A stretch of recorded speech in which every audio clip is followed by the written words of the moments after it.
cultures. So you have masculinity, which done in an extreme way turns into patriarchy. Patriarchy is a male dominated, masculine generated society. Matriarchy is where the woman is the most dominant energy.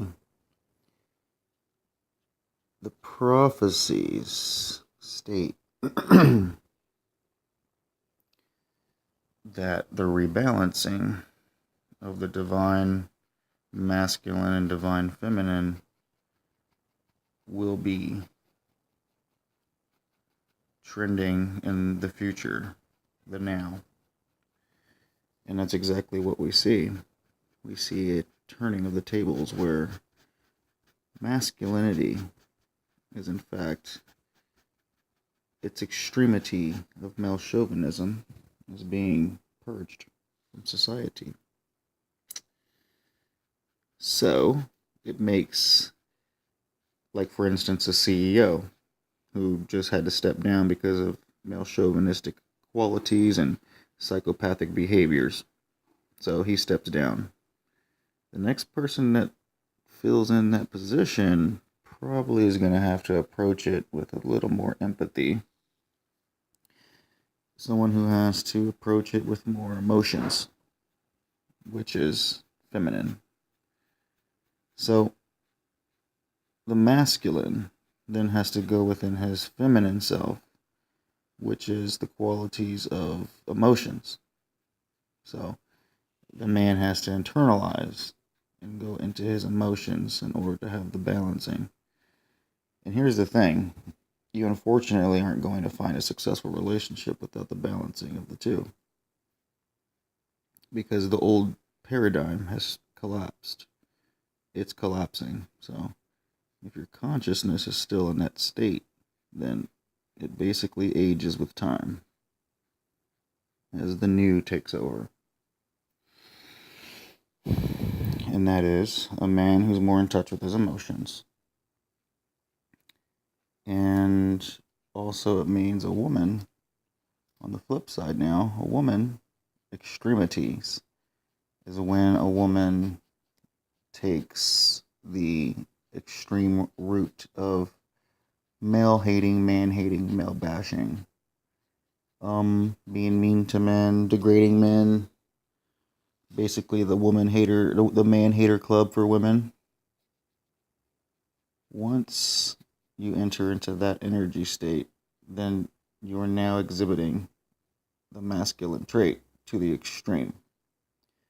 So we do run a risk of women, after thousands of years of abuse, to backlash.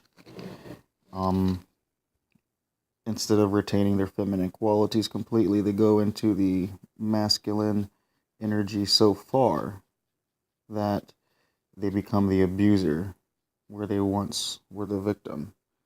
And hence, karma never completes its cycle, and we never learn shit. So the balancing of the masculine and feminine energies is a two-way street.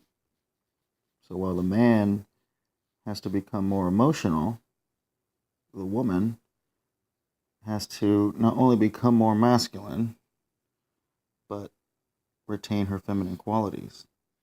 So once again, the women do most of the work, and the men have to recognize the woman, basically, and put them in an honorable place in society, which will convert back into a matriarchal society.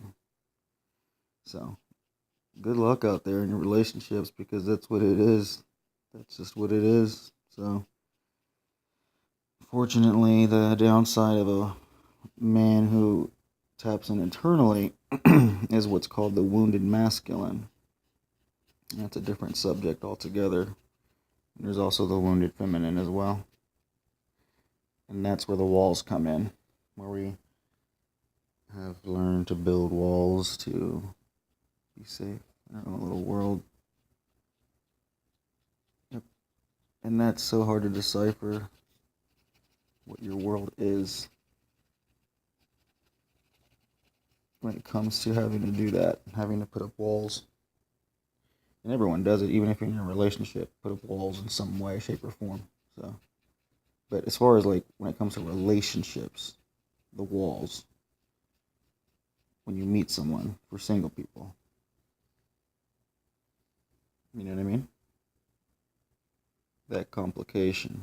There's a wounded feminine and now a wounded masculine that we have to consciously deal with. And that's only for the conscious. I just don't see how you can get into something successful without being conscious of it. And if you're not, then you will be eventually down the road, which will probably lead to an explosion of energies, which the human's not really capable of handling quite rationally. So it ends up being negative for an argument. Well, anyways.